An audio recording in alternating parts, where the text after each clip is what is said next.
Well, good evening and happy Shabbat to one and all. We're here with Kirk, who's had a rather full day today, and we've had a full week since we last talked.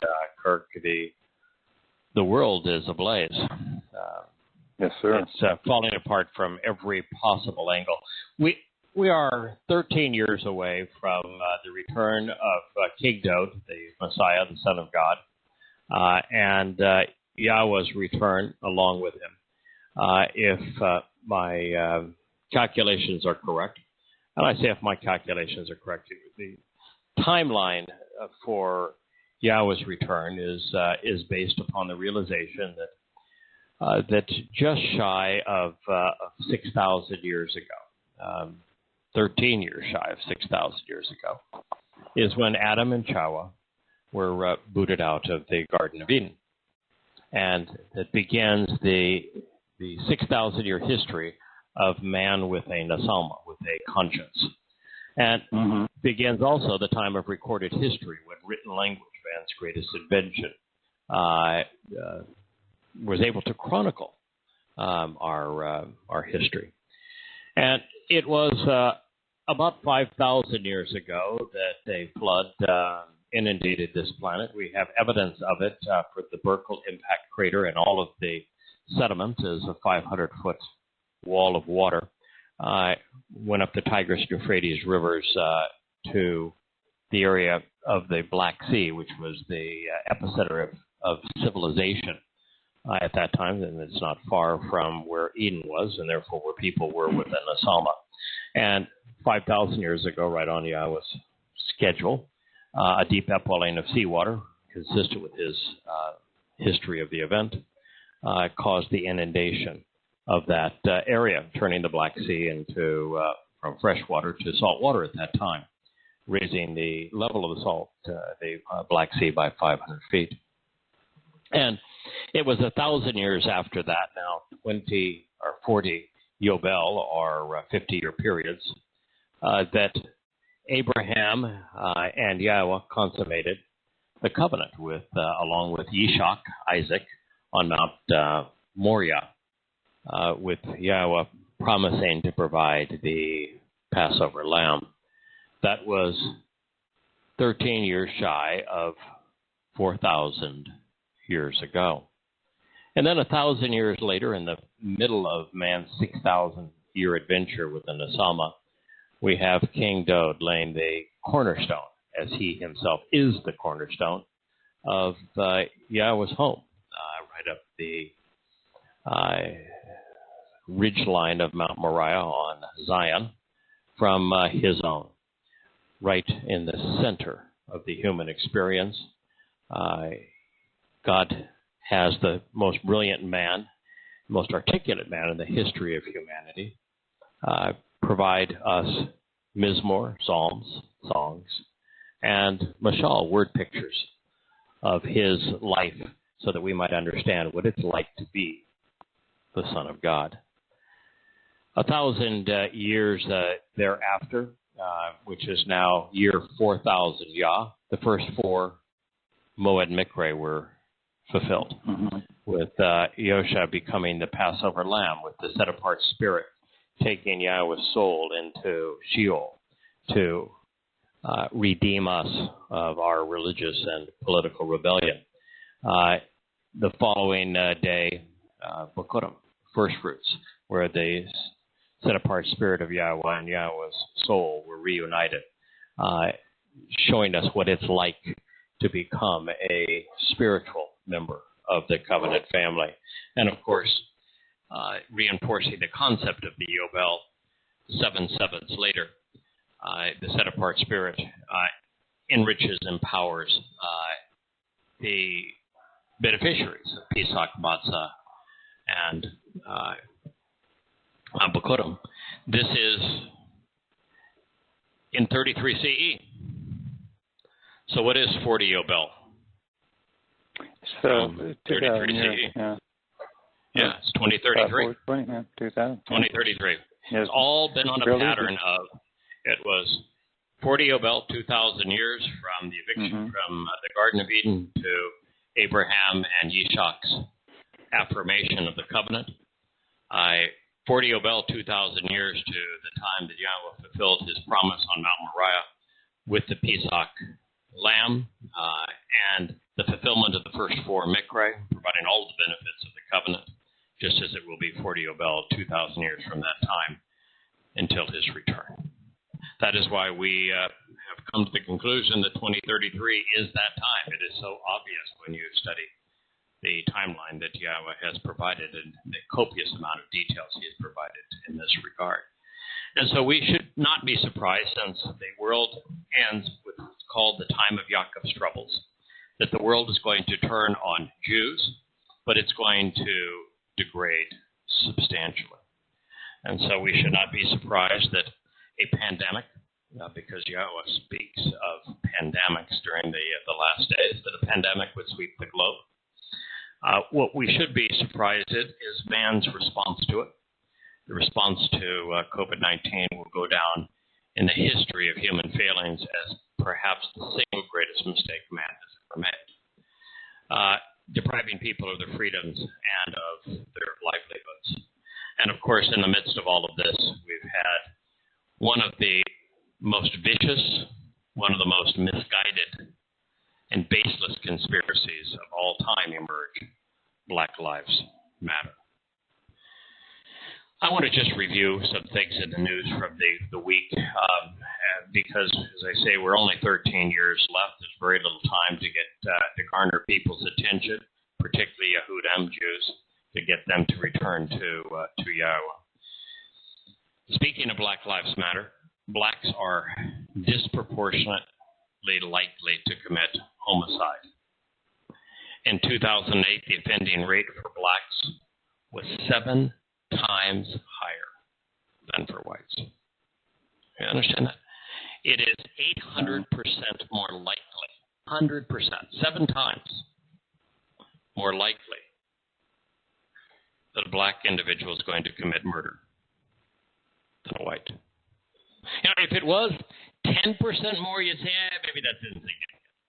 20% more, you'd say, that's a big difference. 30% more, you'd say, okay, we got a problem. 50% more, oh my.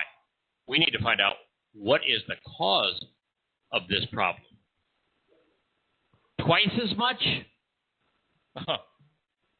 The problem is exceedingly serious. This is 7 times more likely.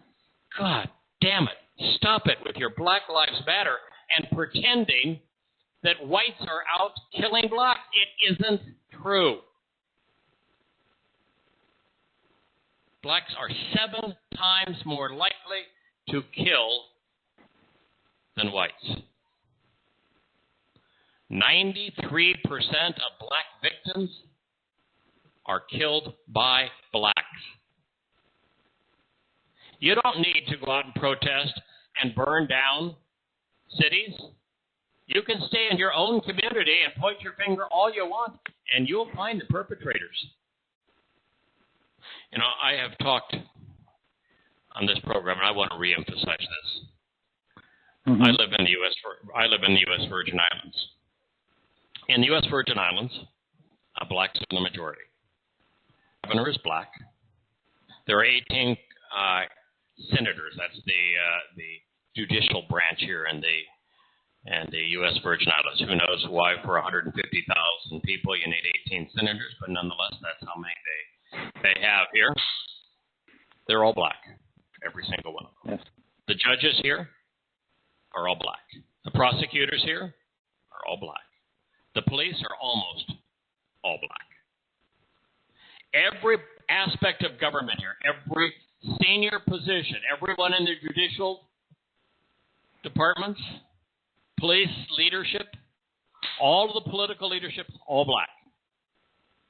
There are no Republicans here. There's no conservatives. All liberal. So if Black Lives Matter is right, and it's white supremacy that is causing these problems that they're facing, then the murder rate you should live in paradise here ought to be negligible, right? Yes. Greater than the continental United States. 10 times greater. Now you say, why am I living here if it's 10 times greater? And they're not killing whites here. They're doing the same thing they are in the United States. The rest of the United States, they're killing blacks. They're killing one another. Killing each other. Yeah. And then they don't even allow the police to investigate. And they lie on behalf of the perpetrators. So the proof that the very basis of the Black Lives Matter protests are complete and utter rubbish is the fact that 93% of the time that a black person is killed, they're killed by a fellow black, when blacks only represent 12 to 13% of the population, and that blacks are 7 times more likely to commit homicides than are whites. And oh, by the way, if a Caucasian individual, if a white person commits a homicide, 90% of the time it's against another white, not a black. Mm-hmm.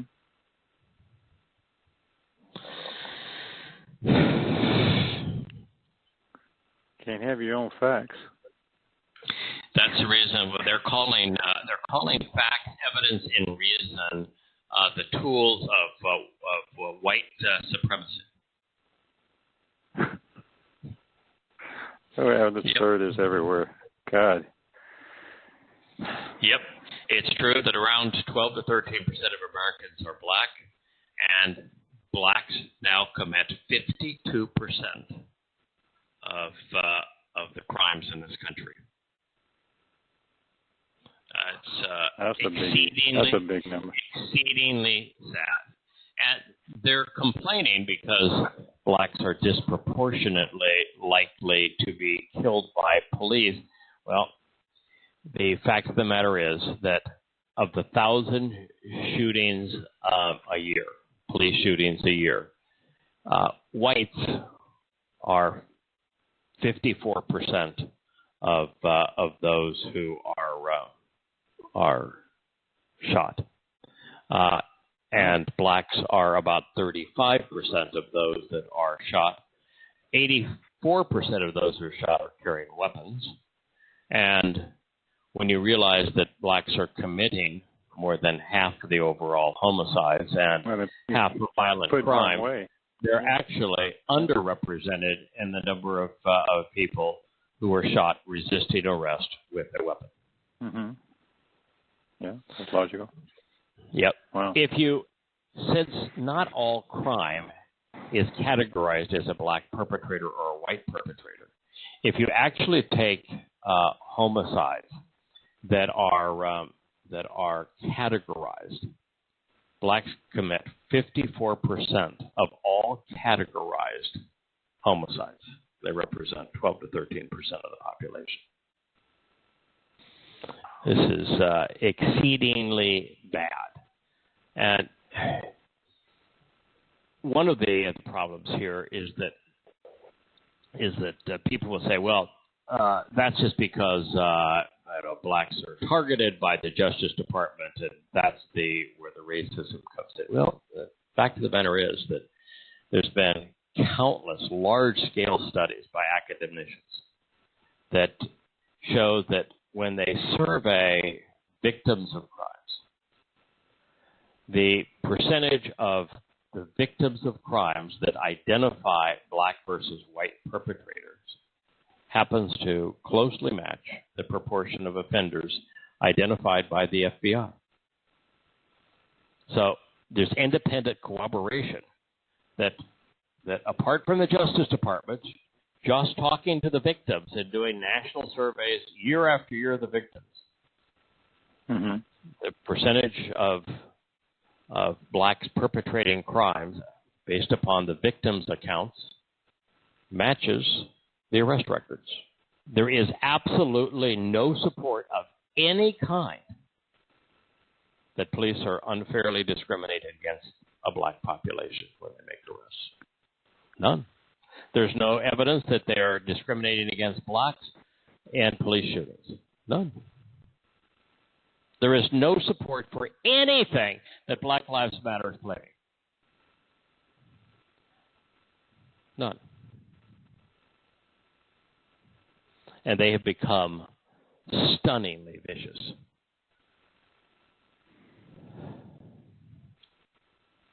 A weekend in Chicago, just a weekend in Chicago, left 10 people dead, 45 wounded, including 2 police officers who were shot at a traffic stop. Why aren't everybody protesting crime being out of hand?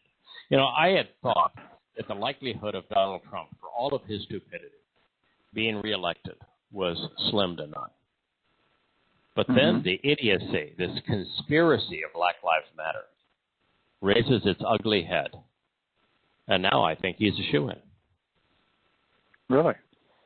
Yeah, wow. I think he is a shoo-in. I wasn't sure. I've been riots in American City. But, yeah.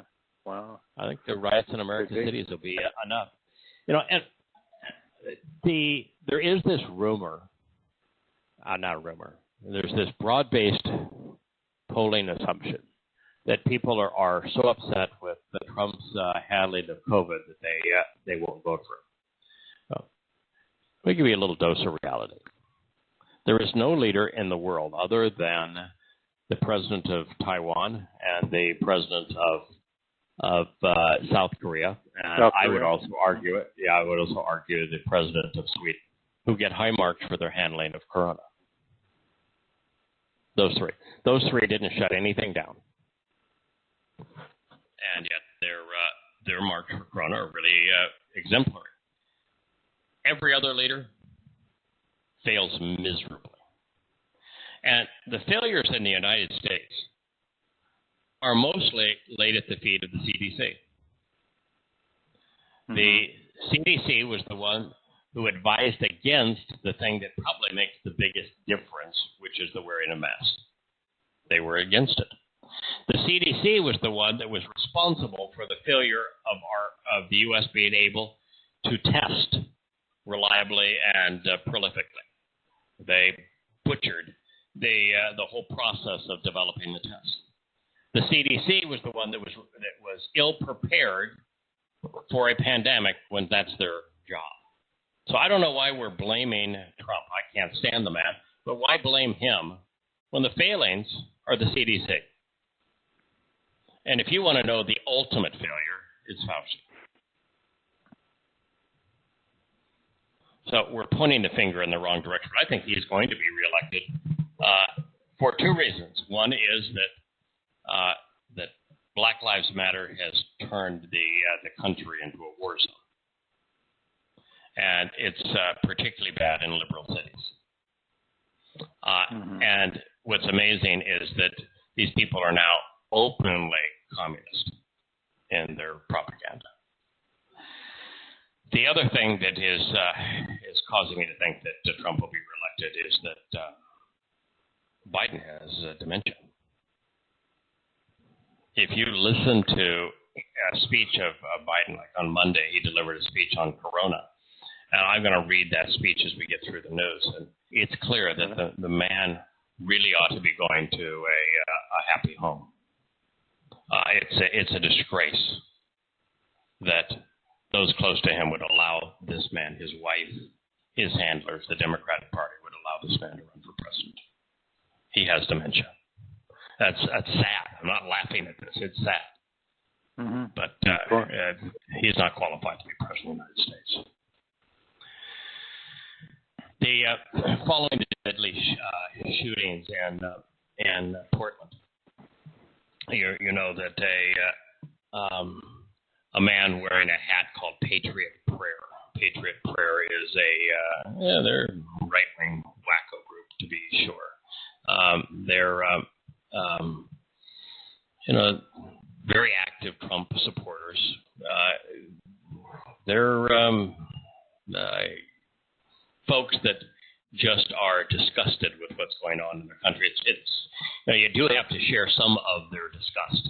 But anyway, there was a person wearing a Patriot Prayer hat. They were all they wanted to do was show support for the opposite side of Antifa, the communist approach in Portland. And so they were driving their cars through Portland, and a Antifa protester, rioter, shot and killed him. And so after he was killed, was said, and tonight I just got word the person who died was a Patriot Prayer person, a woman said with a microphone. She shouts, he was an effing Nazi. Now, there is nothing remotely fascist about Patriot Prayer. Nothing. You know, if you're going to be against fascism, then what you ought to be is against Islam. Yeah, because fascism is prevalent in the Islamic world. But there is no fascist country other than the Islamic countries today. And the neo-Nazis that in this country, in which Patriot Prayer is not a neo-Nazi organization, are very, very, very few. It says our community held its own and took out the trash. So we referred to the person that was killed as trash. Held its own and took the trash. I'm not going to shed any tears. This is a reporter? Over a Nazi. No, this is a angry black woman. In fact, I'm going to see if I can play this. I'm going to take off my headset and see if I can play this for you. Let me see if I can do this here.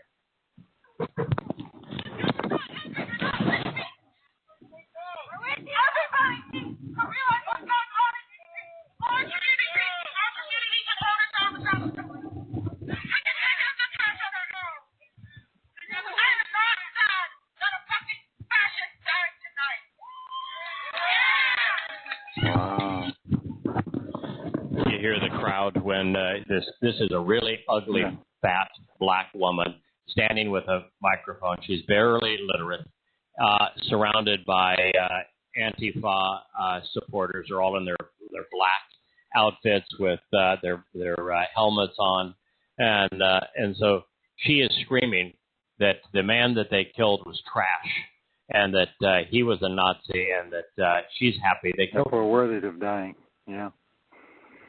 Isn't that amazing? That's Black Lives Matter for you, man. Yeah. Wow.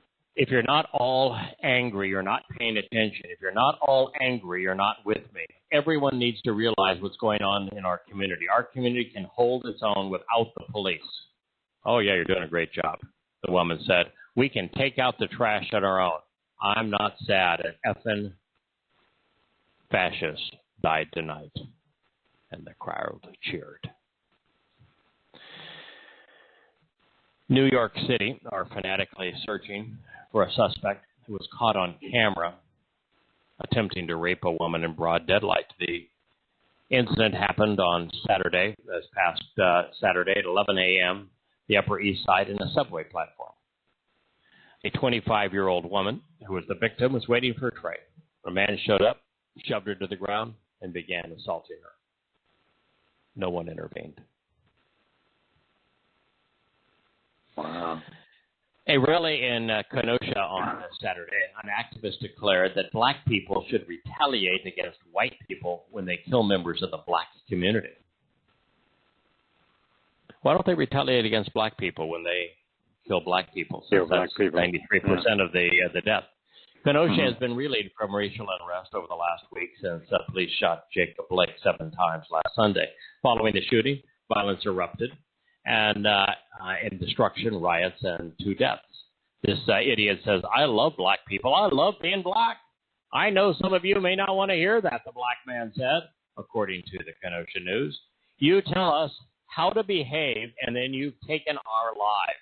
The black man is worth something. His life is worth something. I have to say, God damn it.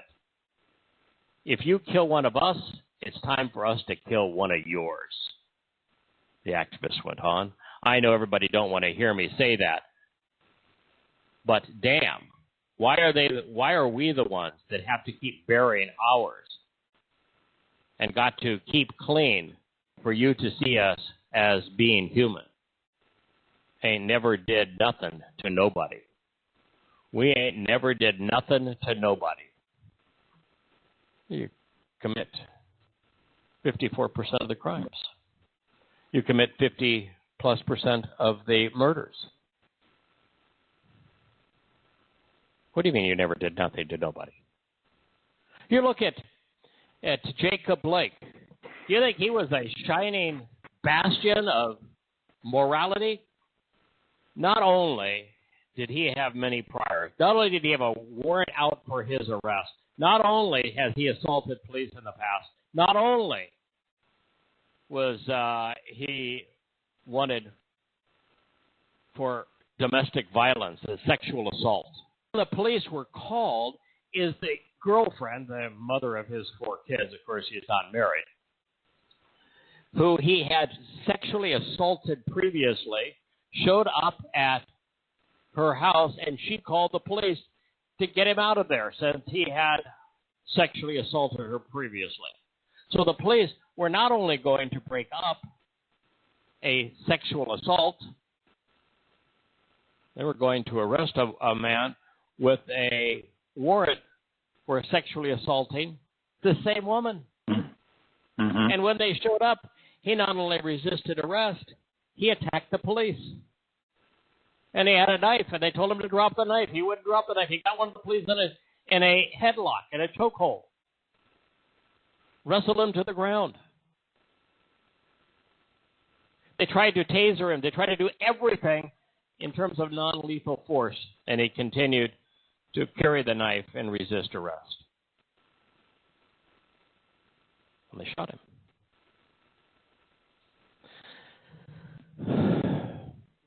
We ain't never done nothing to anybody. Oh, good grief. Law enforcement agents shot and killed an Antifa supporter on Thursday. This goes back to Portland. This is the guy that shot and killed the Patriot Prayer individual as he was riding through the community. The task force members tried to arrest him as they attempted to approach him. There was gunfire. He started shooting at them.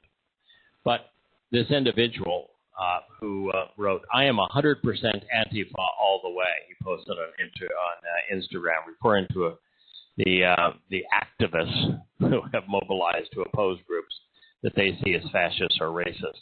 "I'm willing to fight for my brothers and sisters, even if some of them are too ignorant to realize what Antifa truly stands for." Yeah, it is a communist organization that will use all forms of duplicity and violence to overthrow the United States. You know, Kurt, for the last 20 years, I have been outspoken against police.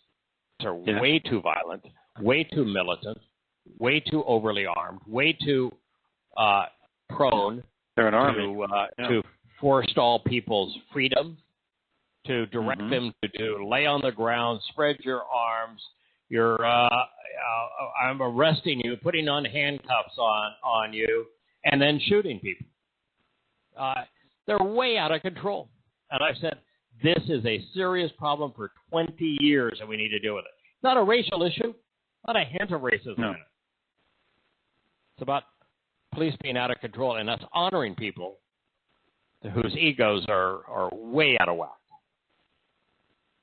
And I've also criticized every aspect of America, our wars, our military, our politics.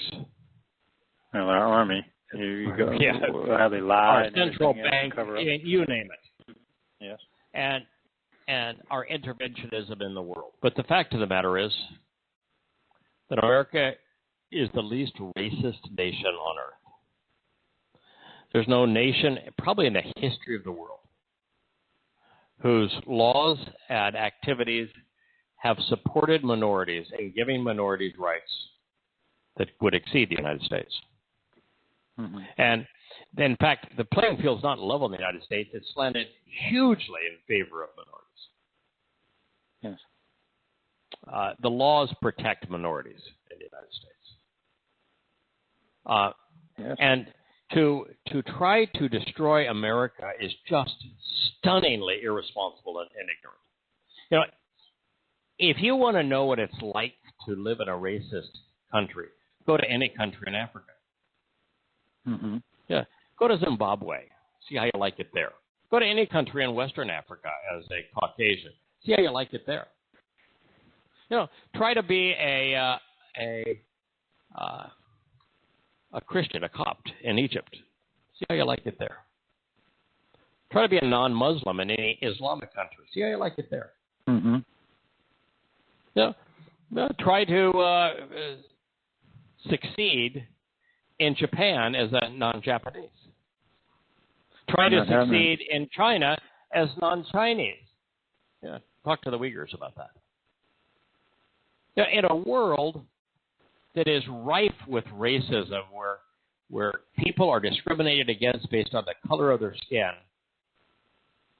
these idiots would claim that America is a racist country when it's the least racist country, maybe in the history of the world.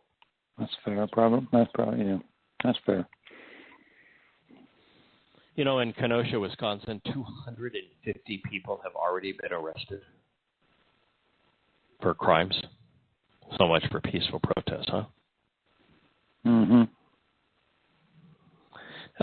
There was a bill proposed by Representative Jim Banks, Republican of Indiana, that introduced legislation that says that if you're arrested and convicted of looting or rioting, that you don't get federal unemployment benefits, our COVID benefits, our supplemental compensation benefits, or any other forms of entitlements.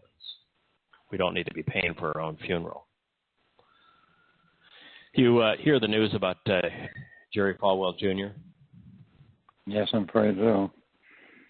Yeah, Jerry Falwell Jr. is Jerry Sr., whom I knew really well, called him JJ. Yes, uh-huh.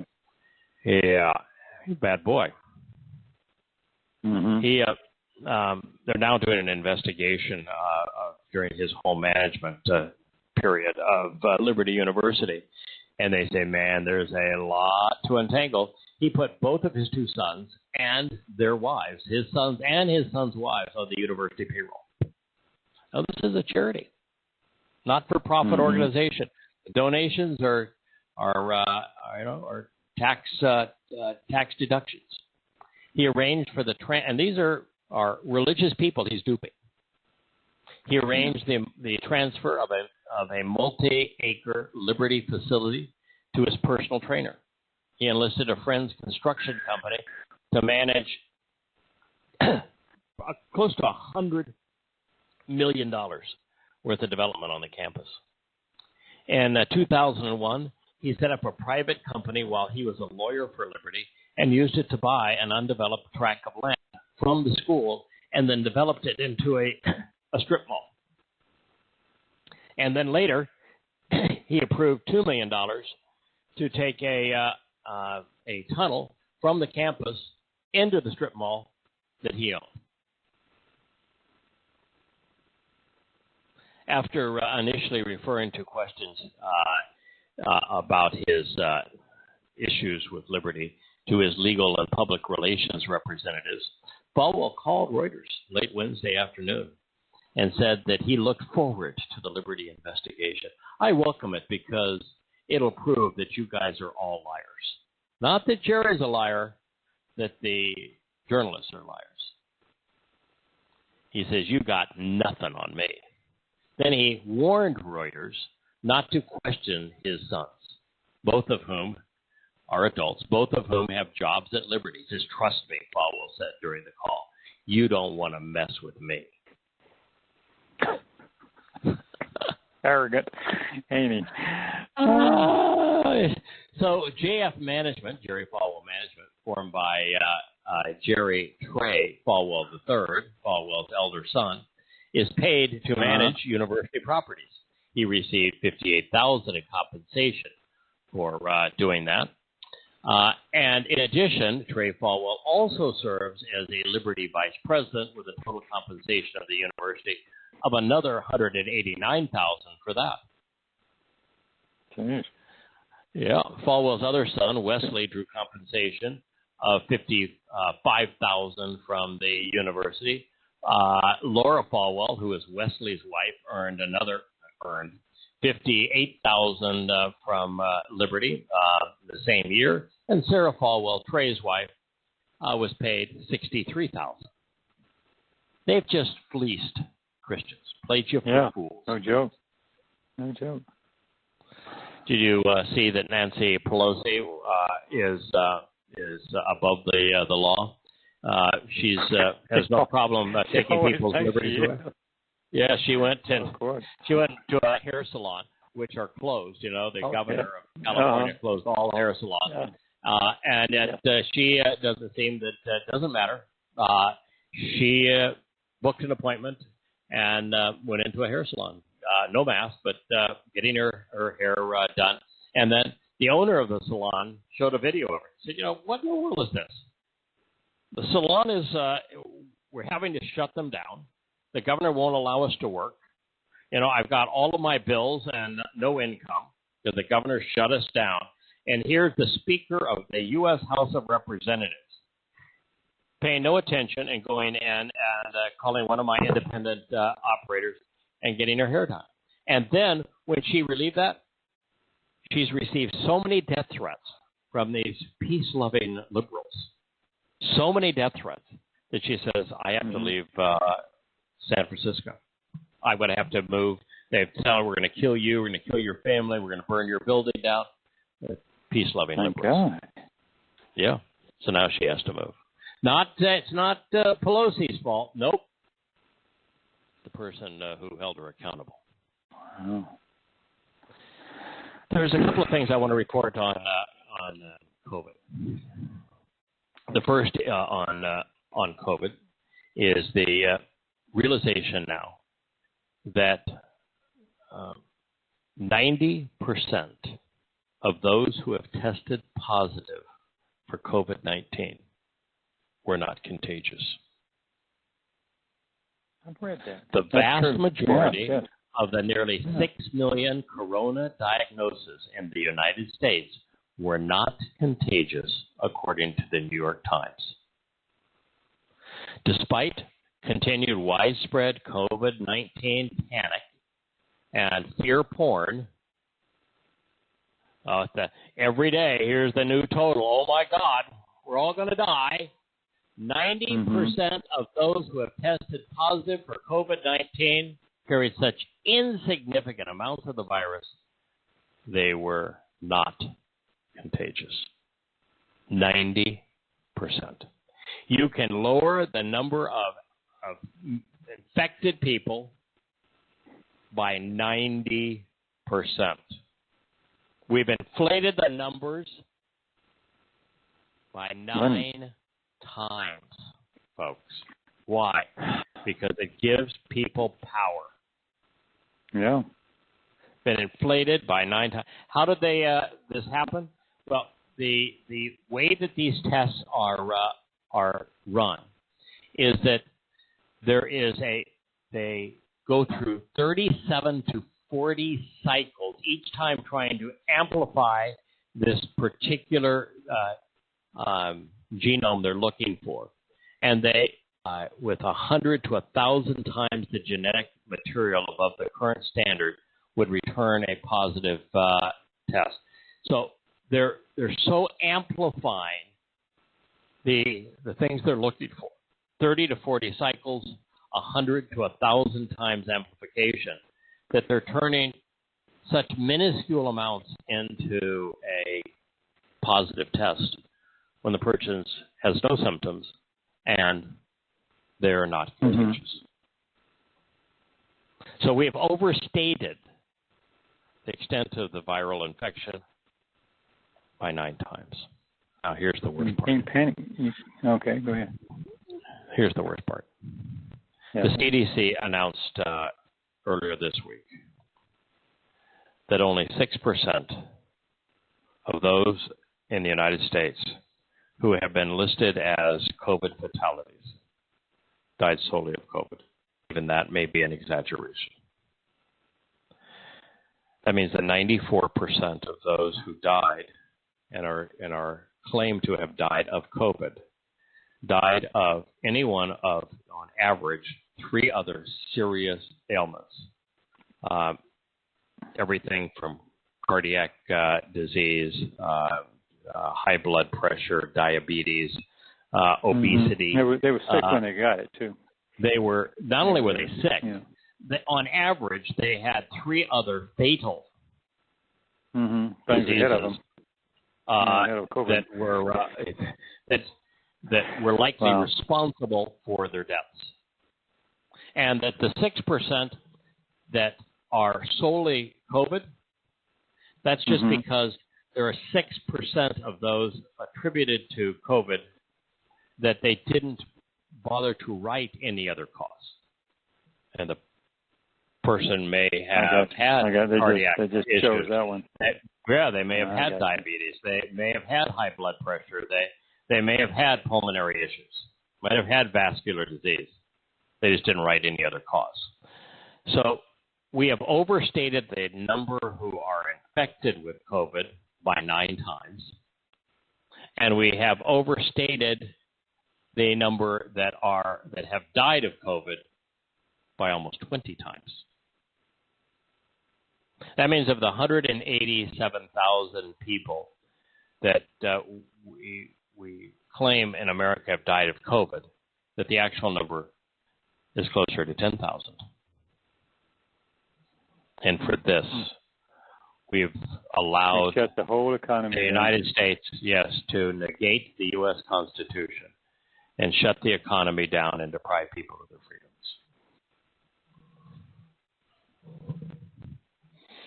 That's about as alarming as they can get. There's one other thing that I wanted to share on COVID. They're having another increase in COVID infections, a serious increase in France again. The first lockdown didn't work, and the second lockdown didn't work. But now they're saying that the new R rate, the RO rate on the disease, is how prevalent it spreads. And COVID, the mortality rate of COVID now is very much similar to the flu. It's about 1 in 1,000 when if you're dealing with the actual number that are infected and the actual number that are dying of COVID. It's about 1 in 1,000, which is of infected, which is the same number as the flu. But the problem with COVID is that the RO number, its spread was much greater. It was the flu is about 1.0, which means one person infects one person. And with COVID, it was 2.2, which means that one person infects 2, a little over 2. Well, guess what? The RO number in France now is 1.3. 1.3. Back to the flu. I mean, this whole thing it's a kind of. We do have. I want to be a little bit careful. We have it's clearly kill you, but we have a problem with conspiracy nuts pretending that all of COVID is just a lie perpetrated by governments for no other purpose of controlling people and the like. But the fact is that COVID is a real virus. People do get it. It does have potentially very serious effects, and it can complicate the mortality of those who are particularly sick. In fact, the common denominator of those that die is obesity, and it's because obesity causes diabetes, and it causes high blood pressures, and causes cardiovascular issues. But also diabetes is an indication that somebody isn't responsible. They can't even take responsibility for their own bodies. And that's the people that it's killing. But the conspiracy wackos are way out on the field on this. But the fact is that it has been grossly exaggerated, and that governments worldwide, and particularly the United States, have deprived people of their freedoms, used it as a control mechanism, which has put us very, very close to the kind of draconian dictatorship that is likely in the last days as we approach the time of Jacob's trouble. It's now very much in place that this is what we're moving to. Anyway, enough on the news, but the news today is very, very, very important because it underscores the reality that we're running out of time. that man has made a mess of things. What I was going to say to you is that even though there's probably a lot of people out there that listen on a regular basis that I remember even when you did it on the weekly shows when we were doing, 3 hours a day and all that stuff, we would get a little annoyed because we're doing so much news. But in this context, I never thought that was unimportant. It was because what we were attacking, or what you were attacking in particular on the research, was Catholic Church and pedophilia and all that kind of stuff. So that was vitally important. But what is happening now is you're trying to present a case where we're in Yaakov's troubles. This time is running out. Yehudim, if you're not going to do this, go home. And if the rest of you want to escape this, then you've got to look at the truth here, what's going on. Right. And you have to present this. This is right. like prophecy. When we read the book of Yeshaya, Isaiah, like I've spent the last 3 days translating Yeshaya, Isaiah 29. I'm going to put it into the prologue of Yada Yahweh. It's so powerful. When we read Yeshaya, and we've gone through the 15th or 16th chapter, really covering everything in Yeshaya. Does Yahowah cover the news of the day? Of course. Yeah. And does Yahowah cover the news of today in addition to the news of that and day? Tomorrow? Yes. Of course. Vividly. It's discussed openly and vividly as to exactly what's happening that is so distressing to God and harmful to his people. When you read Dod's Mizmor, he is constantly expressing his consternation over people's behavior, providing a news account of the day. And as a prophet, he's providing a news account and his disappointment, his condemnation of the future history of news in the future. Yeah. It is what Yahweh does. If you don't want to hear the news, then you really can't read the Torah. If you don't want to be confronted with the news, then there's no purpose, no reason to read the prophets. No, totally agree. God puts everything. Go ahead. Go ahead. Go ahead and finish. No, I was just going to say, I remember when we went on and on about Damascus because we thought it was too early for Damascus to fall. And it turned out the Russians came in and so forth. But the Damascus story was like a cornerstone. When that happens, then the march begins towards surrounding Israel. So why would you not emphasize? Why would you look at it and closely examine that as it's happening? And it was valid to say, well, this could collapse now, but as we found out, way too early according to the timeline, and all of a sudden we realized that Russia came in and said, you ain't going to do that, and everything kind of blew over for a while and retracted. But you have to know that that's what's going to happen, and it's just, to me, it's like thrilling. It's thrilling in a terrible way, in a sense. I mean, I'm not pulling for this to happen. Nobody wants these horrible things to happen to people. But Yahweh said, he just reported, this is what y'all going to do, and there they are doing it. And you need to know about it. I don't want you to be surprised, and I also want you to know that I foretold that this was going to happen, so that when it happens, when I said it was going to happen, that you would trust me. Yes. So the news is essential to develop an ongoing trust and in the veracity of Yahweh's prophecies. Yeah. And it's also essential and shocking people out of complacency. Because prior to the reaction to COVID, prior to the disruptions and the conspiracy of Black Lives Matter, I don't think most people imagine that it would even be possible for the world in this short period of time to degrade this massively, such that they would need to return to Israel to survive if they were Jews. Yeah. And yet now the inevitable is written on every newspaper. Yeah. That's the reason why we have pay to attention. be aware of the news. Some weeks we don't do very much. Last week we did almost nothing on the news. This week, a lot. So it really is one of those things where we need to know, and like the ongoing situation with Corona, these are monumental realizations.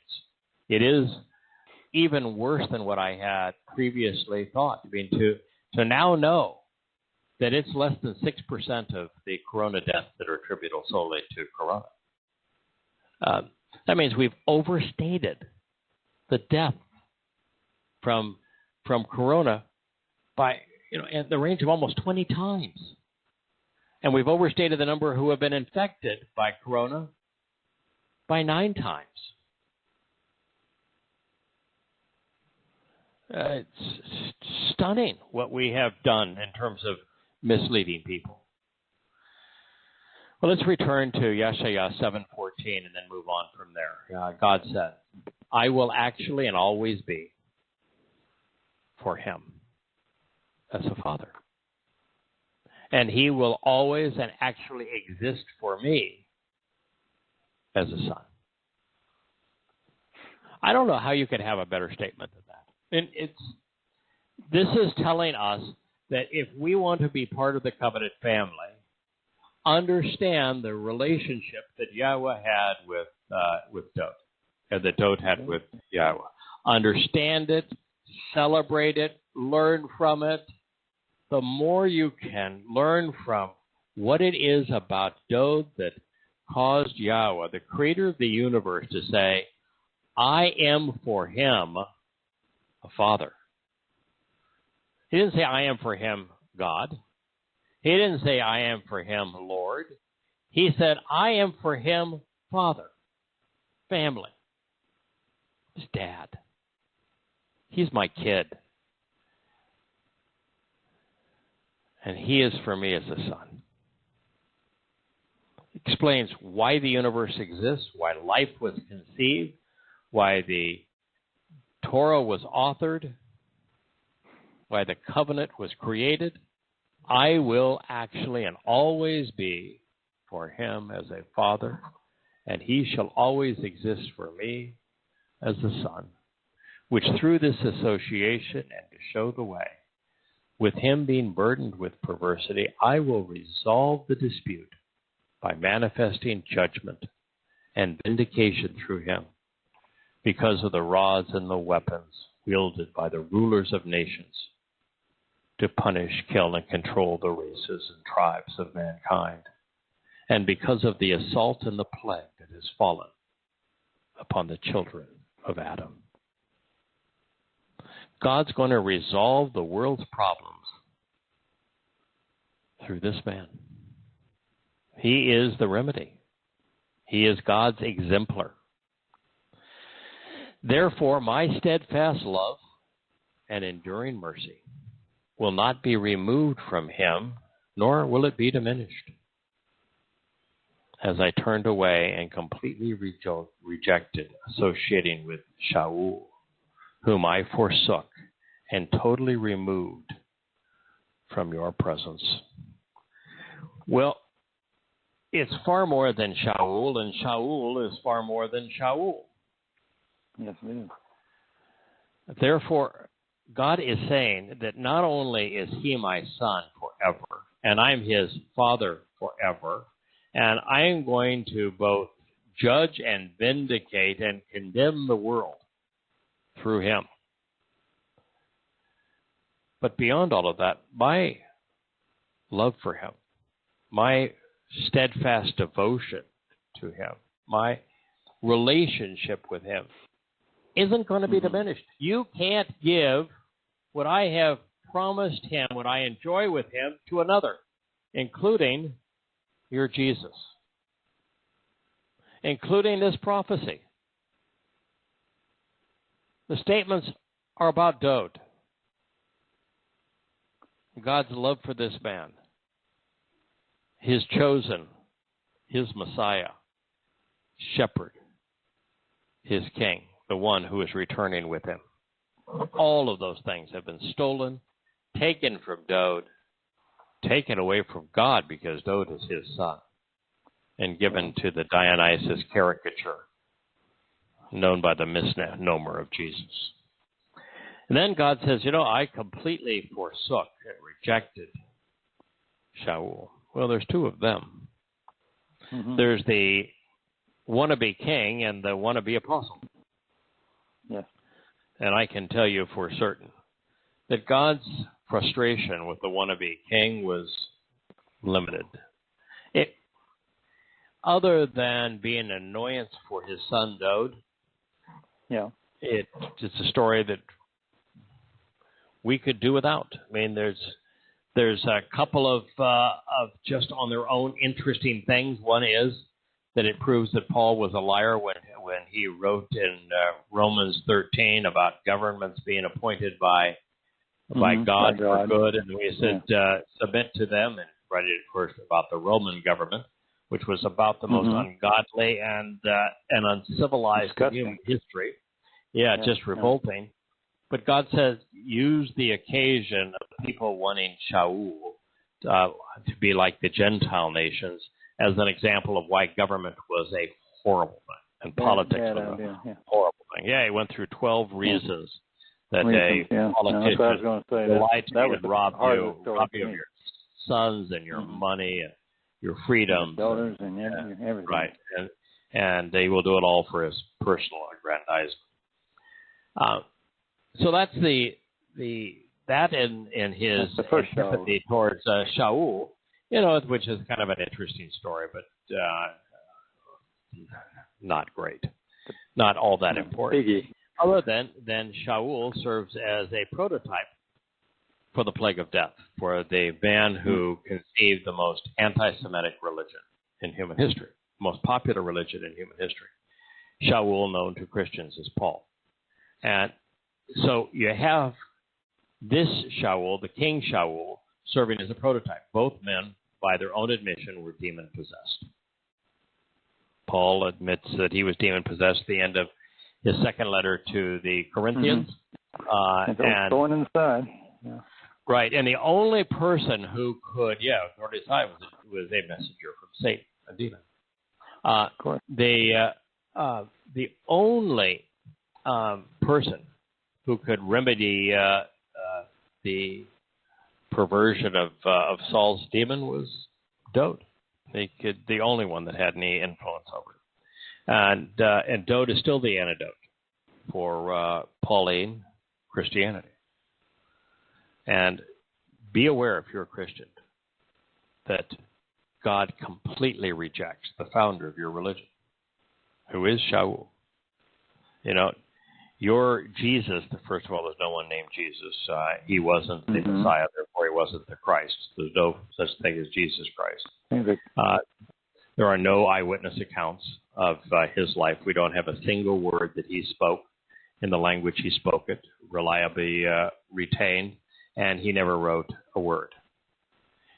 Your religion is based upon the 14 books that Paul wrote, and beyond that, Paul is the centerpiece of the book of Acts, and he is the primary influence behind Mark, Matthew, and Luke. He is your religion. He is the God of your religion. He is the author of your religion. He is the founder of your religion. And God totally and completely rejects him. And therefore you... Greatest day of my life was when you were having those conversations very early when I started listening, y'all. Dowd, interestingly enough, now that I think about it, Dowd of New Zealand was corresponding with you about this Habakkuk thing. And then when you launched into Habakkuk, and then we read all those, I was stunned. It was, and thrilled, actually, to be able to reject this guy so soundly. If you never went beyond Habakkuk, you would go, wow. And then, of course, you wrote a gigantic volume. But that was a happy day. I could finally say, okay, this is totally true, undeniable. Get rid of this crap. Excuse my language, but get rid of this crap. No. And unfortunately for me, it took me a long time first to realize that Paul was a false prophet and the plague of death, and that God spoke out so vociferously against Shaul Paul. It took me a long time. And then even once I did that, I still clung and said, okay, so Luke was Paul's either physician or exorcist. I don't know which one. He was obviously not very good at either. Poor exorcist. But essentially, Paul's publicist was Luke. So the Gospel of Luke's got to be pretty questionable on that. And that clearly Mark wasn't an eyewitness either. And so Mark is hearsay, Luke is hearsay. Oh, but maybe Matthew, he was a disciple. Sure, you got to trust Matthew. Guess what? I did. There was no disciple named Matthew. And the book was written, about half the book was written around 80 or 90 CE by an imposter, the worst kind of imposter, kind of like the book of Enoch was written by a person who not only was an imposter, but took the name of a known individual to give his credibility, give his rubbish credibility. And the same thing is true that he claimed to be a disciple, which is, that would be a disciple that would have, if he was 30 at the time, he would, at 90, he'd have been 120 years old. No, there was no Matthew as a disciple.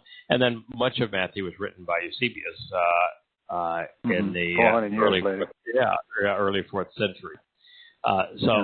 This book of Matthew is rubbish.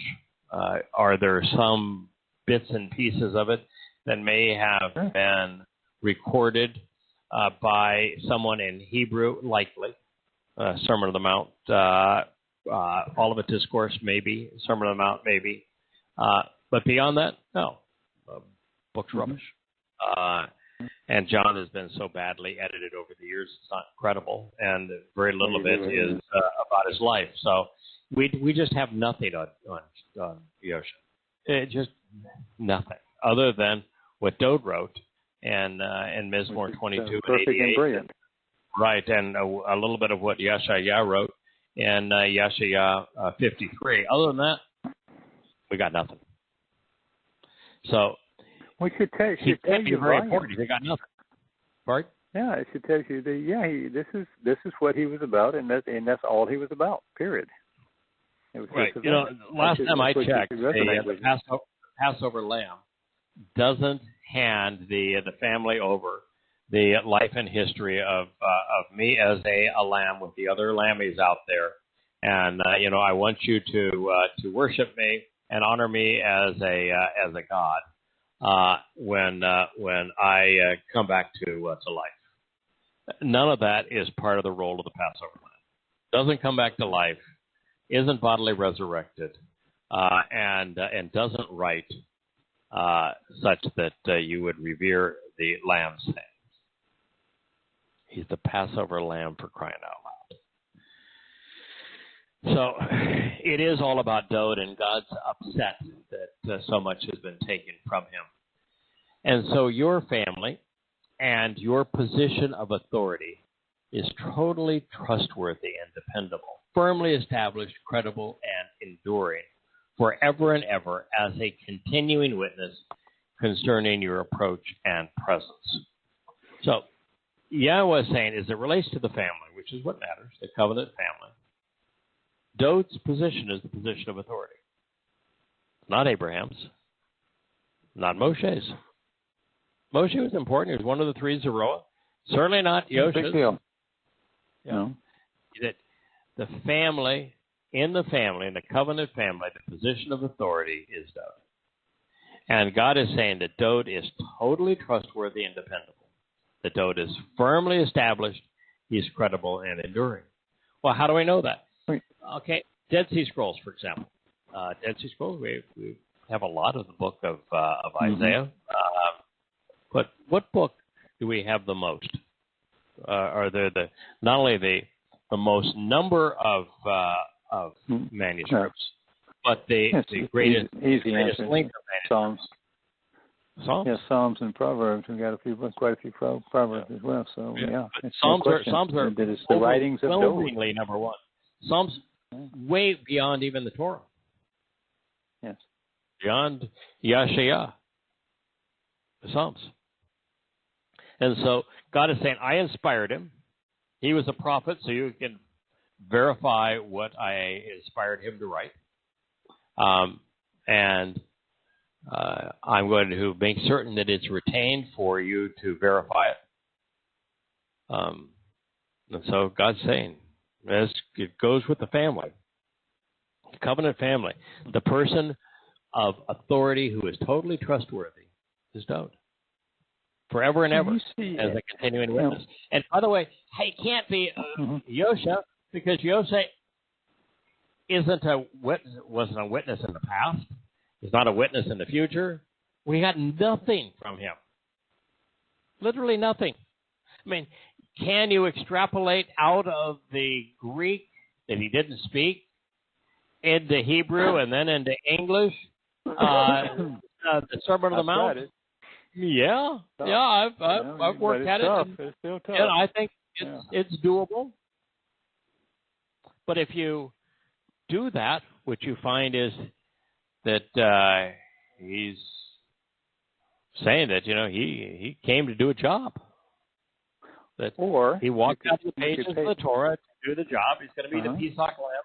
And oh, by the way, there's this guy that's a wolf in sheep's clothing, who's named Lowly and Little, which is what Paulos means in Latin. Paulos means in Latin. And that he's going to be the Toraless one. Don't follow him. Don't be beguiled by him. Yeah. So if you're going to attribute anything to him, it'd be the Sermon on the Mount, and the Sermon on the Mount completely destroys Christianity.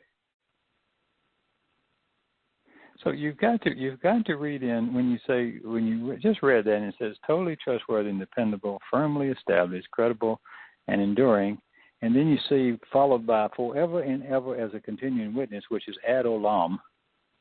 Okay, God just said this is the eternal witness for you. Mm-hmm. So what are you going to do with that if you either reject what Yahweh says and listen to somebody else, or you don't? So he says, listen here. And the only place you can find he's not an eternal witness. Here. Yeah, he's not an eternal witness about how to build a spaceship.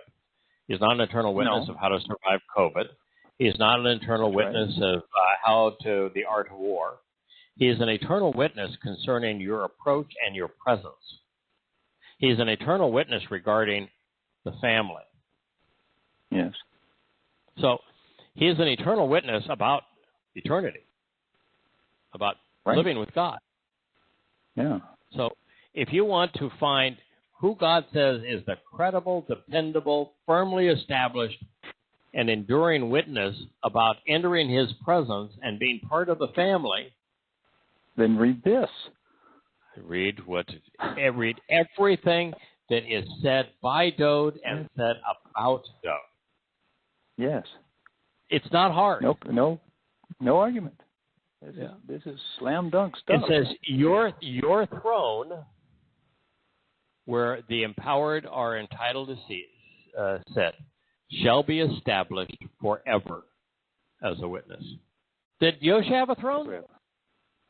No, sir. No. How can Yosha's throne be established eternally as a witness if he never had a throne?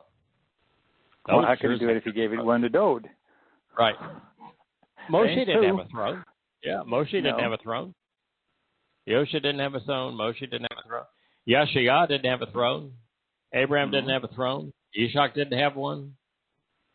Jacob didn't have one.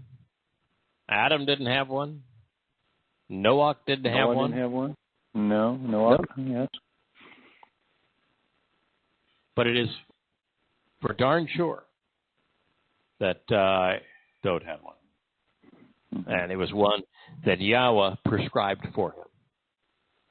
That is Shamuel, listen to him, 2 Samuel 7:16.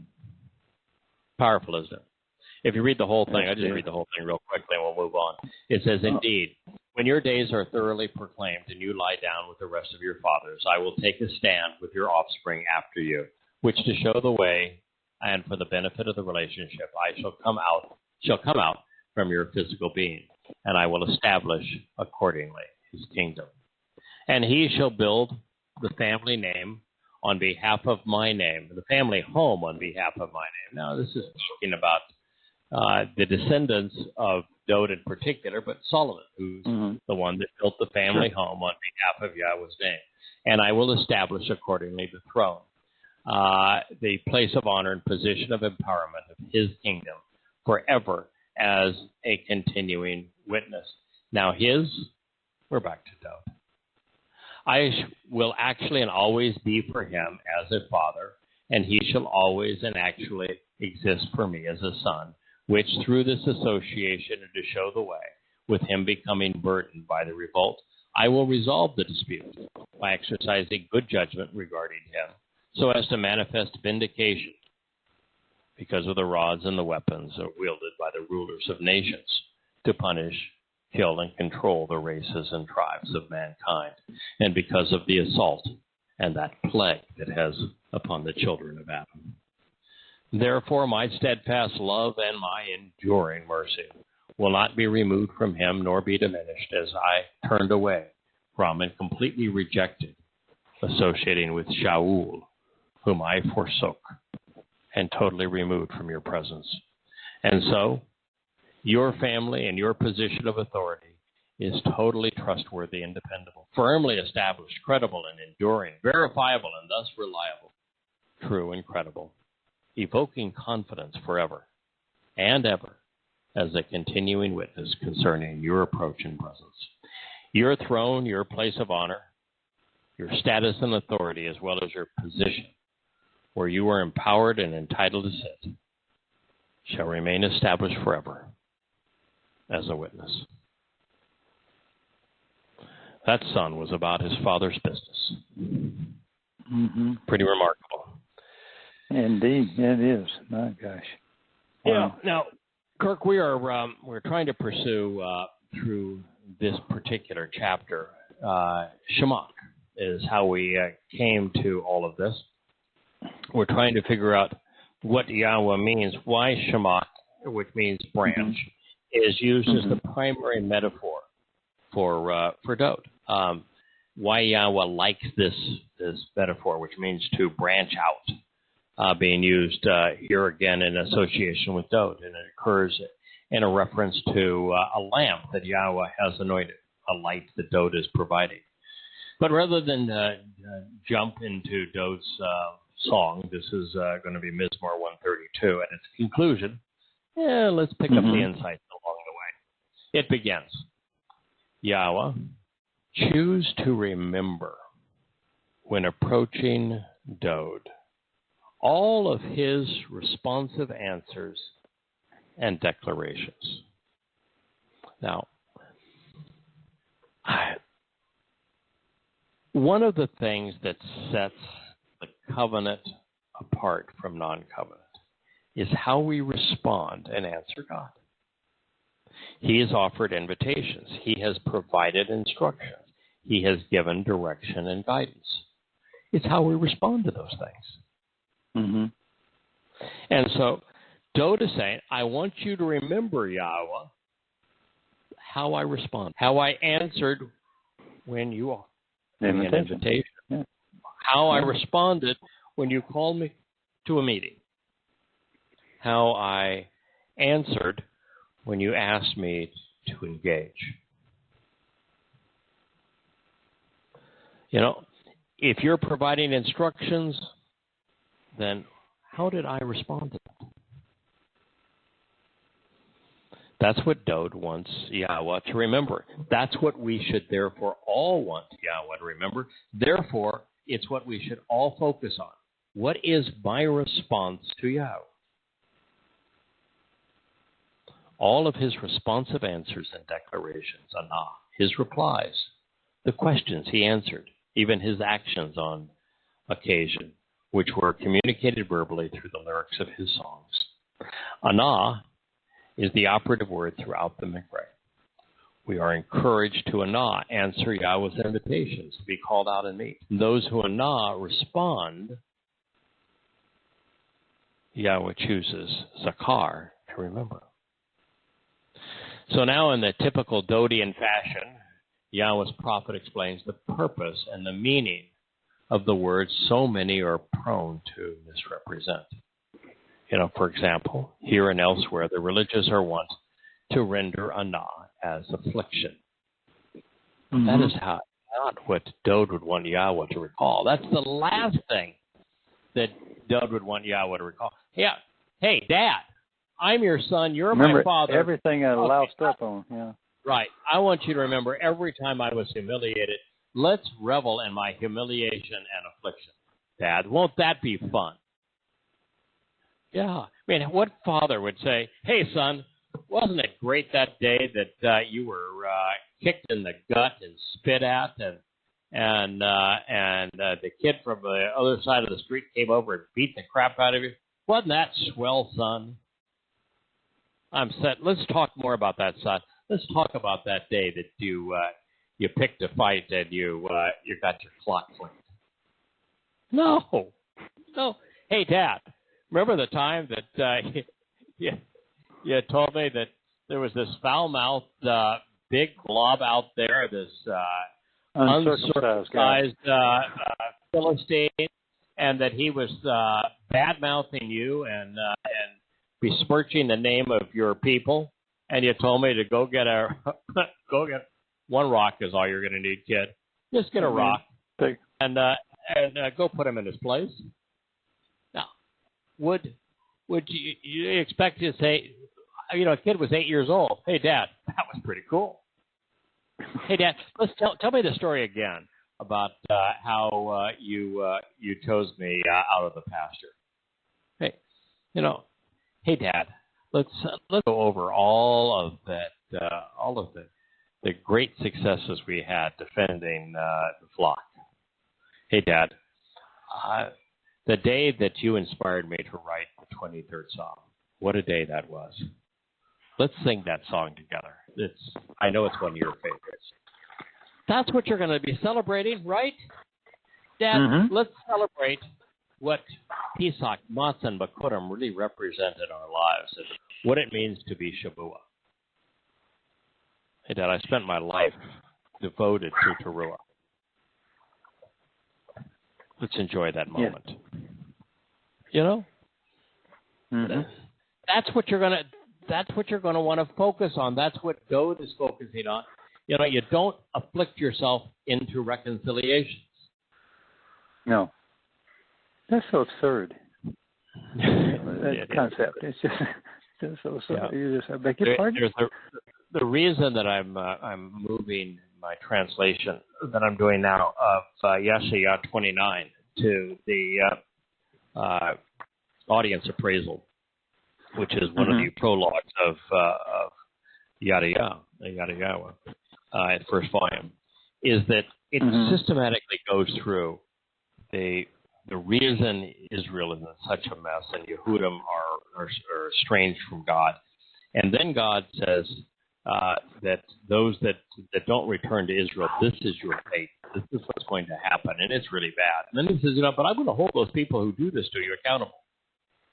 And then it goes into how it is that there wasn't a single Yehudim, not a single Israelite, that Yahweh could use to call his people home, that Yahweh could use to expose and condemn the nature of the plague of death in Christianity and what it had done to his family, or that he could use to emphasize the importance of returning our focus to Dode. Not one, as he said, you've become so annoying, I've just struck you blind. But it explains why God had to find speaking of dumb, a dumb goy to awaken the chosen people, because the chosen people chose not to be chosen anymore. It's just a wonderful snapshot of why we're in this position, why the rabbis are so wrong, and why so few Jews know the truth. and where the world is heading. Says, to show the right way, he swore an oath to Yahweh, making a binding promise to the Almighty One of Jacob. Now, this is it's so interesting. Right after doing the Shamuel, where the pronouns go from he, him, to back to you, and you're saying, wait a minute, who's he talking about him here? And here, Dode, who's the first eight, says, hey, Yahweh, remember my responses. And now Dode is speaking in third person, because he now wants us to look at our relationship with Yahweh through him. In the same fashion. So the first is he's just speaking directly to God. Remember my answers. Remember my responses. And now he's saying, to show the right way, he swore an oath to Yahweh. He was not swearing an oath to Yahweh. So it's Dode that is now speaking to himself in third person. It's a very important and common mechanism throughout the Torah and prophets. And it just changes our perspective on the individual and why we're being told the story of this individual. So to show the right way, Asher, he swore an oath, Shabbat, affirmed the truth, solemnly swearing. These are the promises associated with 7. To Yahweh, making a binding promise to the Almighty One of Jacob. Dode was committed to Yahweh. He made promises to Yahweh. Yahweh could rely on him. A very important perspective. Even though I enter into the temporary shelter of my family home, although I climb onto my couch in bed, though I give sleep and to my eyelids and slumber, meanwhile, without ceasing, I will actually find a site for Yahweh, a tabernacle for the Almighty One of Jacob. Well, don't say, I'm fragile, even though I'm just living in a temporary home here, and that even though I have to lie down on my bed, even though I give my sleep to my eyes, even though my eyelids slumber, even though I'm frail, I know my relative position compared to the strength of Yahweh, and so even though I am a flawed and diminutive implement, I am still tasked with this responsibility and motivated to find a site that was a driving passion in his life. He would so much have liked to have built the first temple, the first family home for Yahweh. But he did. He accumulated all of the materials to do it, and he purchased the site to do it, and he prepared the site to do it. And so to say, even in my insignificance relative to God, I am still very proud of the fact, and I'm still committed to this idea of building this family home here on earth for Yahweh. That's the perspective I think we should all take. That Yahweh chose to work through people. He knows that we are insignificant in our power and understanding and our wisdom and our influence compared to his. But yet, that's how he chooses to work.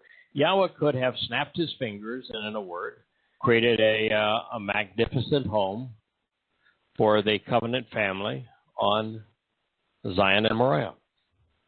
But he chose to let Dode, his son, and his son's son, Solomon, build it. Mm-hmm. Clearly, they could not do as good a job as he would have done, but he is happier with the results because he did work through his son and his grandson. Yeah. And Dode is saying, yeah, okay, I understand I'm not qualified to build it, but nonetheless, this is the passion of my life. You know, I'm not qualified to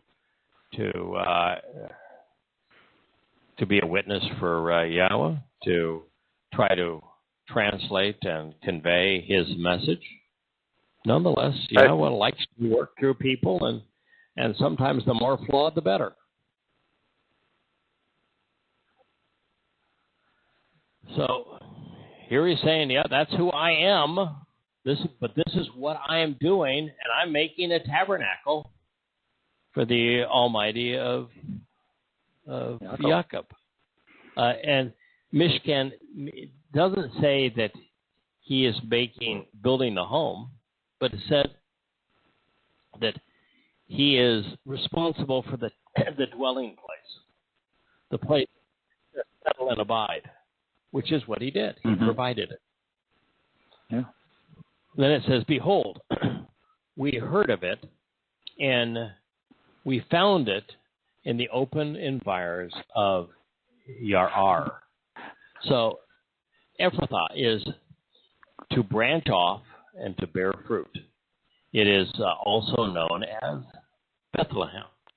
Bethlehem. The place near, Bethel, which is the family of God. This is where Rachel died and issued her warning, by the way, against Benjamin. Against Shaul. So behold, we heard of it. And Ephrathah. So we heard of it in Bethlehem. And who came from Bethlehem?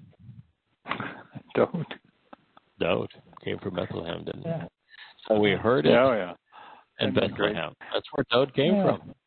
And it's where this whole divide between Dode and Shaul, David and Paul, comes to exist because Ephrathah, Bethlehem, is the place where Rachel died, issuing her warning about Benjamin. Yeah, against that guy. Yeah. Yeah, and the irony is so delicious. I mean, Shaul, it's amazing. Paul, both of them were Benjamites. Yeah, the irony is just delicious. We found it in the open environs of Yair, in the forest where honeycombs are found. So this is Mizmor, lyric to be sung, Psalm 132:6. So while Yahweh had a tabernacle at this time, essentially a very, very nice tent, Dode is encouraging those listening to visit it, if we could. This is more about choosing to live with Yah in his home. And we can accomplish this by choosing to consistently and independently making an informative verbal announcement regarding life. If we want God to accept us, we should Yahowah, of our own volition, communicate using words which convey our intent in an explanatory manner, especially regarding the conditions of the covenant. So Dode next line is, let's choose to go into his tabernacle. Here. Come on, let's choose to go. Yeah. Let's go. That's a heck of a good choice. Let's choose to go and live with God. Let's choose to go and enter his home. It's our choice.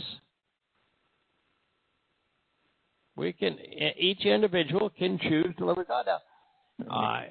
Your choice has to be through the door, man. Yeah, it has to be matched with walking through the door. To do that, you got to know where the door is. You got to know what the door is. You got to know what it's for. Yeah, you got to know where to find the door. You know how to get to the door.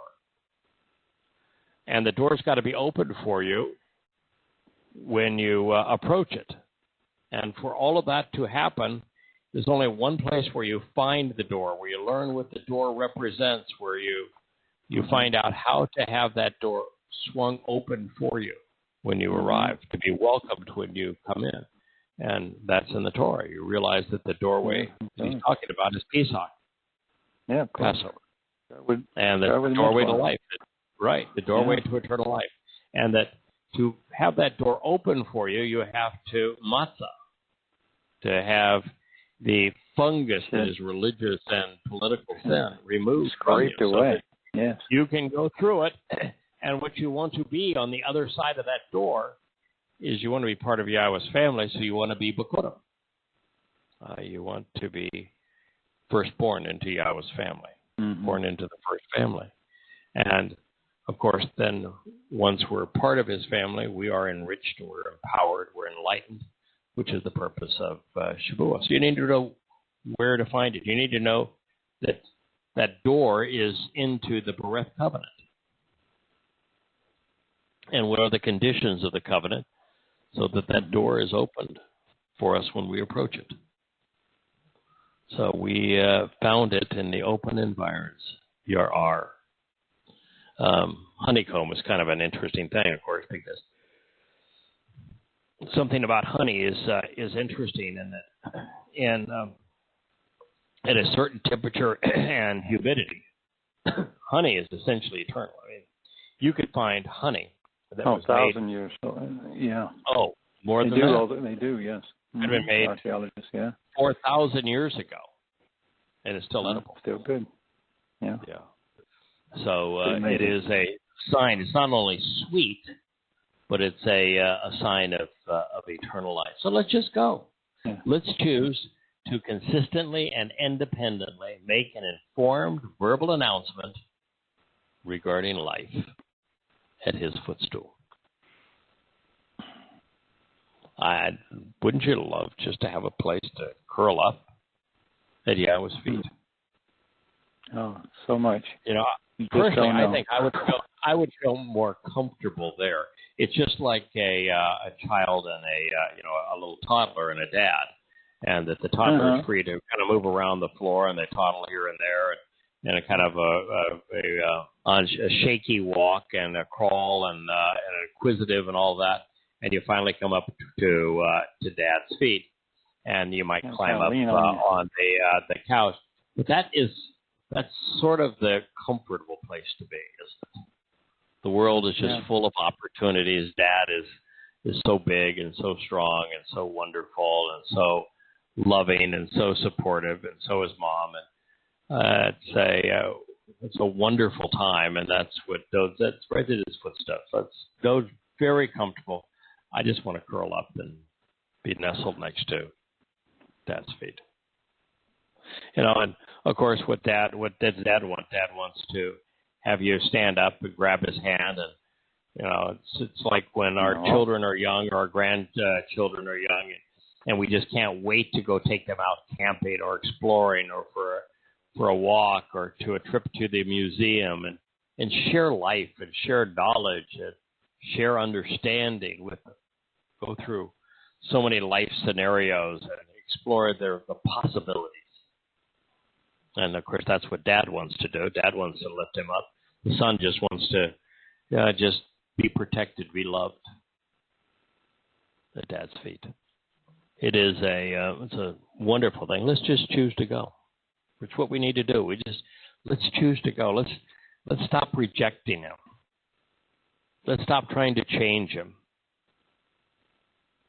Let's stop trying to replace him. Let's just go. We found it. Let's go. Let's choose to consistently and independently make an informed verbal announcement regarding life. Yahowah. Of our own volition, we should communicate with words which convey our intent in an explanatory manner. This is the tefel, imperfect, cohortative, jussive. Well, that says a lot, doesn't it? Ishtafel, imperfect, cohortative, jussive. That means the subject, which is all of those people listening. You know, it says, let's us. So, us, we're the subject. All those listening. Act upon with respect without respect to any other outside influence. So we're listening to this and we're responding on our own initiative. So we're disassociating. That's the cohortive, so they'll know. All of the societal influences. That's the histopel stem. Histopel stem says that the subject is engaging without any outside influence or coercion or force. Mm-hmm. So this is an independent decision of our own initiative. And then the cohortative is first-person volition. So yes. This is because this is us, we, us, me, my. That's all first person. So it's first-person choice of our own initiative. And the juicetive is an expression of third-person volition. So speaker's desire. Right. So that expresses the desire of the footstool. Really, in this case, it would be his footstool. So him, he, and where he is would be third person. He, his. You are a second person. His, him is third person. So it's God's will. It should be our choice, and we should do so independently without any outside influence. Yeah. And what's interesting to me, Craig, is even if it doesn't roll off your tongue, like it doesn't roll off my tongue like it does on yours because you work with it so much every day. But even my little charts that I keep around just to remind myself of what these are, and then on my programs that I look at and I see them, I can go over here and look, and all of that is there. I mean, it's not, it's like the mood in the cohortative is the first person imperfect, both plural and singular, and it's used to express the speaker's desire or wish. Right. So all that's conveyed by those things, and that's why you need to have those little charts, or at least be able to figure that out, because it helps so much in your understanding of these verses. So it's not just he said or somebody wrote. Right. It just destroys He's not giving you an order being otherwise. Yeah, God's not issuing a commandment. He's issuing a suggestion that we respond to independently, not as part of a group, or not being influenced by anything within our society or culture. Independently, we respond based upon cohortative, our choice, recognizing that it is consistent with his desire. Joseph. The three expressions of volition or free will in Hebrew are really important. First, second, and third person expression of free will with those moods. And then each of the stems, every stem in Hebrew establishes a relationship between the subject and object. So it's a relational language. And each of them has, like the call is, this is just genuine and not nuanced and literal interpretation. And the hitpail says that the subject is engaged in this action without any outside influence. And just, why would you want to ignore that?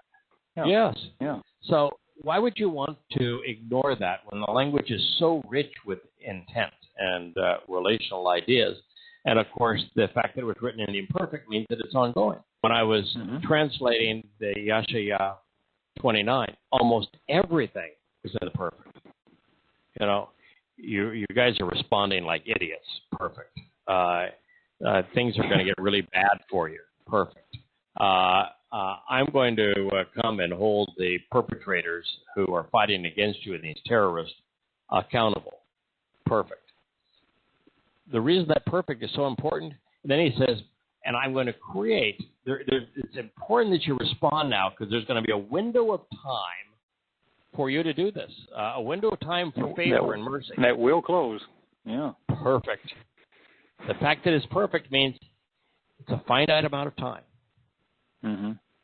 That window's going to close. This was written in the imperfect, which is to say that we should choose to do this because it's going to have ongoing implications. So perfect and imperfect, so important in understanding Hebrew.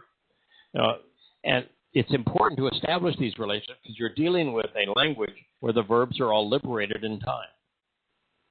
And so God, since there's no past, present, and future tense, what he's trying to do is to say, finite period of time, or is this ongoing? Is this subject to your free will? Is it subject to my free will, to both of our exercise of free will? All of those things are essential, and they're part of the grammar. Things we can learn from all of them. We're really fortunate in that each of the instructions that Yahweh chiseled in stone were written in the imperfect. So we weren't told that, boy, if we ever commit murder, we're done. Yeah, it's over. Or kill somebody, we're done. Or that if we bear false witness, it's over. You're guilty, you're condemned. No, it just says, don't make a habit of it. So the moment you stop doing it, you're no longer making a habit of it. You're no longer walking in the right direction. Exactly. Right. Absolutely. So it makes it easy for us. I want you to rise up, to actually take a stand, and to want to fulfill your vow, Yahweh, of you yourself establishing a tranquil and serene dwelling place to rest, the ark of your power. Wow. So those said, okay, I'm committed to I'm committed to finding the perfect resting spot for the house of Yahweh. Mm-hmm. That's really what I want to do. And that, I realize that, I don't have the wherewithal to pull this off. You're God. It's your house. I'm just a puny guy. So if we're going to do this together, you need to take a stand. You need to choose to fulfill your promise, Yahweh, on behalf of you yourself, establishing a tranquil, peaceful, reconciling place for the ark of your power. And the interesting thing here is it wasn't the Ark of the Covenant, which is clearly what he's talking about. Noah's Ark is not going into, you're not going to find Noah's Ark on Mount Moriah. So it's the Ark of the Covenant.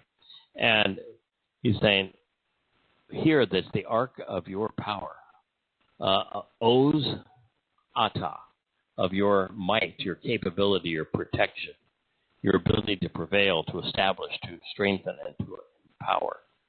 So the Ark of the Covenant is a symbol of Yahweh's capability, of his desire to protect, to prevail, to establish, to strengthen, and empower. Sounds like the benefits of the covenant, doesn't it?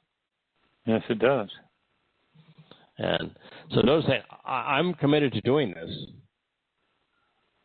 but it's only going to get done, realistically, if you engage and play a major role in this process, just as you've promised to do. Let those who minister by explaining your intent choose to be clothed and arrayed in what is right, honest, and accurate, correct, proper, and vindicating. And let those who are devoted to you elect to sing joyfully. Now, this is something we can all do. We're singing this song. Yeah, we're singing it now. We can all do this by reading what Todd wrote. We can all do this by reading what's in the Torah, reciting it, reading what's in Yashaya, the prophets. So there really isn't any, first of all, Yahweh loves work, loves industry, loves being productive. Yes, and if Yahweh were to establish an economy, it would be free enterprise. And he has a means, because he really likes work, and he likes personal responsibility. He relishes opportunity. He wants us to be productive. He doesn't want us dictating that other people have to be productive. He wants us individually to be productive. When before Adam was created, it says, there was no man to till the ground. God wants us to get our hands dirty. There's nothing more satisfying than, for example, planting and maintaining and growing a garden. He wants us to be part of nurturing life. And so wants us to work. Yahweh has a way of keeping things fair in the sense of we aren't all given the same aptitude. We all have different aptitudes and approaches and abilities. And so there's going to be a huge difference between those whose abilities and work ethic are greater than others. Mm-hmm. And so Yahweh said, I'll do that every 50 years. We'll do a total adjustment so it doesn't get out of whack. And so a father will have the opportunity to contribute to his son, which is to his children, to his home, his wife, his children. A woman can contribute to her family, because 50 years gives you a time for you to build your business and to offer it the benefits of what you have done to your children. But it does not allow them to give it to their children. Cool. Yeah, so that's why every 50 years, 7 times 7 plus 1, all debts are forgiven. So people are indebted to you, you've given them a loan, all debts are forgiven. All means of production is redistributed. All slaves are free. Everybody becomes free. Everyone has their debts, their loans forgiven, and the most important of all assets, land, is returned. It's a wonderful way to keep the playing field level. But God likes work. He constantly speaks of work in a positive way. He speaks of himself doing work. In fact, that whole presentation on the Shabbat is a celebration of Yahweh's work. Mm-hmm. So he works. He wants us to work. The work builds character. Work creates things of value. So the most important work we can do is explaining Yahweh's intent. That's what this says. Let those who minister by explaining your intent choose to be clothed in array in that which is right, honest, accurate, correct, proper, and vindicating. Sadak. Credibility. A genuine commitment to go where the words lead. A desire to know the truth, to share the truth. A desire to be accurate. Boy, you think of the devotion of Mike and James and Jackie and Molly. Leah, as we went through the 5 volumes of observations and the 2 coming home, and now in the midst of Yada Yah, working to clothe them in honesty and accuracy, to be correct and proper, to be Sadak. We even tried to clothe our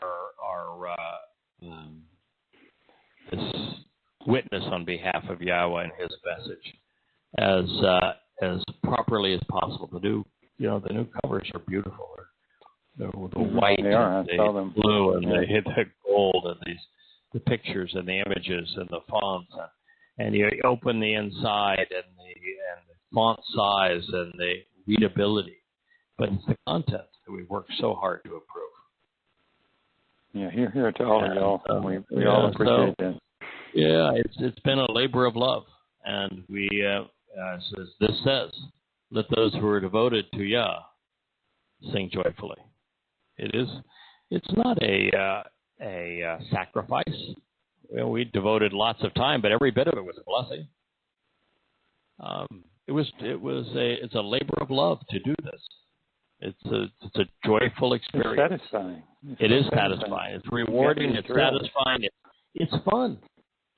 You know, you Kirk, have been up to your derriere and alligators here fairly recently, and yet you have a means to be able to recharge your batteries, to find joy and happiness and satisfaction and purpose, even in the midst of the storm.